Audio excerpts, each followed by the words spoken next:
After the success of Toy Story, Pixar would make a few more films that would be very successful in their own rights. Pixar announced Toy Story 2 a whopping 2 years before its release, and like many Toy Story fans, I was psyched. Another Toy Story sounded awesome. However, the word sequel in the world of film can mean a variety of things. It either means it's going to be just as good, or it will be good but not as good as the original, or it means it's just going to flat out suck. So there was a great deal of worry as well. The story revolves mostly around Woody. Andy has gone away for the summer to cowboy camp, however is unable to take Woody because Woody's arm rips. While Andy's away, Andy's mom has a garage sale and tries to sell a toy that Woody doesn't want sold, a penguin named Wheezy. While trying to save him, Woody is taken by a toy store owner and collector. Buzz, Rex, Ham, Potato Head, and Slinky go on a mission to save him. Woody, on the other hand, gets to learn about his history and meets a group of other toys whom used to be a part of his show, Woody's Roundup. They're about to be sold to a toy museum in Japan, and Woody soon grows a bond with the other toys and finds it tough to leave them. How many sequels can be named that are better than the originals? There aren't many, are there? It's a very short list, and guess what? Toy Story 2 is one of the few that made it onto that list. I simply love Toy Story 2. They managed to write a story that was not only just as good as the original, but expanded it and made it better. Unlike the first film, there is a legitimate villain in this film, and that's the toy store owner / collector Al. This is a greedy and really unfriendly character, but Pixar also managed to make him funny. But he's the type of villain whom you just can't like, which is what makes him a real villain. Also, Toy Story 2 delves even farther into the lives of these toys. Woody meets toys that have not been played with, which causes Woody to question what his life would be like if Andy ever grew up and stopped playing with him.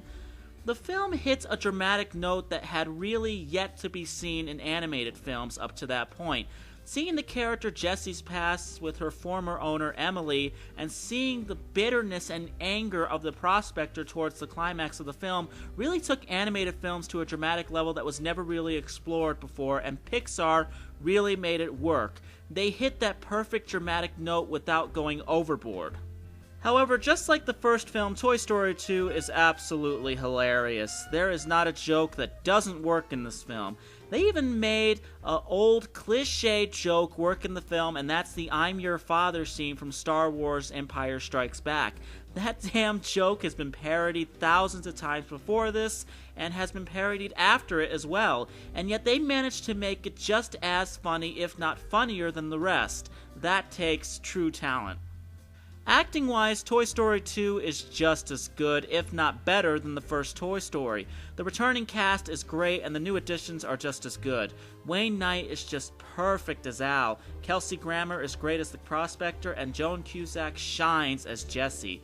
This is one of those films where I'm convinced that voice acting needs its own award at the Academy Awards. Voice acting is one of the oldest and most difficult forms of acting, and yet it's a form that is constantly overlooked. They also managed to accomplish more with the CG this time around. The characters are a little more expressive, and their movements are much more fluent than they were in the first Toy Story. I think one of the greatest looking characters in the movie is Al. One of my favorite shots in the movie is when Woody is climbing on top of Al.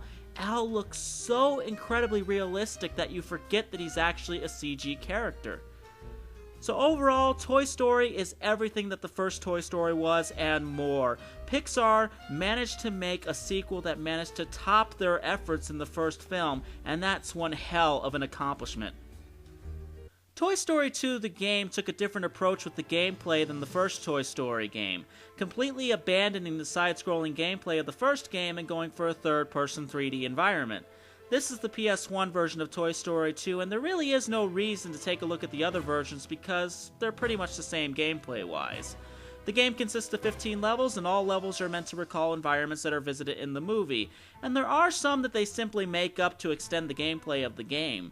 You collect Pizza Planet tokens to progress to each level. Each level contains 5, but you really don't have to collect all 5 to get to each level. Usually 2 or 3 will do the trick, but unless you want to complete 100% of the game, then 5 is required. Toy Story 2, the game, doesn't necessarily follow the movie in the same way that Toy Story 1, the game, followed its movie. In fact, Toy Story 2 is more gameplay-driven than it is story-driven, which makes it feel a bit more like a game. The gameplay consists of mainly collecting coins and completing missions that each level has you do.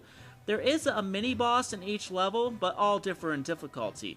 The game also has at least one race, sometimes involving racing RC, and sometimes you'll have to get a certain number of items in a time limit, like collecting 5 wrenches in 1 minute. You access each mission by talking to various characters that are scattered throughout the levels, and they will tell you what mission you have to complete. Most of the time, the easiest mission is collecting 50 coins for Ham, which is a mission that appears in almost all the main levels. The game also features a bit of a problem-solving puzzle too, for instance, mixing paint colors and trying to get up to the second floor of the construction level. For some reason, the toughest mission for me are the races, whether it be racing RC or getting a certain number of items in a certain time limit. Besides the first race against RC, the rest are pretty challenging because they add things to the environments that will get in your way and slow you down. I think the coolest part about the game is that besides the main boss levels in the game, you're given free access to all of the levels when you unlock them. You don't have to do any missions, you can just roam around because there's no set time limit unless it's a mission with a time limit. I loved exploring Andy's house, that was actually pretty cool. On a side note, when you access a new level, you get to see a clip from the movie. Well, at least with the PS1 and Dreamcast versions. The N64 was incapable of putting the movie onto the N64 cartridge. This might sound like a small thing, but watching movie clips on video games was still a pretty cool thing back then. It's become pretty common now. Graphically, the game looks pretty good. It's not the best PS1 game you'll ever see, but by movie adaptation standards, it looks good. Granted, I do wish the sound had been handled better. The music is good the way it is, but the voice work is way too repetitive. Characters are constantly saying the same thing, and Buzz will sometimes say stuff out of complete nowhere and have no reason for saying it. If there are any major flaws with this game, it's the controls and the camera angle. Buzz can be very hard to control on occasions, especially when he's required to walk in a straight line, and sometimes the jumping can be way off if you're not careful. The game does run a little better on the analog stick rather than the D-pad, but it's a small improvement. Now, I have heard that it's far worse on the Dreamcast version. I have yet to read a review that has been friendly to the controls for that version. The camera angle is just way too slow to get behind Buzz. The camera will sometimes stall when Buzz moves and turns too fast. So when you turn too fast, you have to wait for the camera to wrap around to get back to the third-person position, and it is very slow. So overall, I really like Toy Story 2. It's rather addicting and it's much more well-rounded of a game than Toy Story 1 was. Granted, there are flaws, but it's still a good game.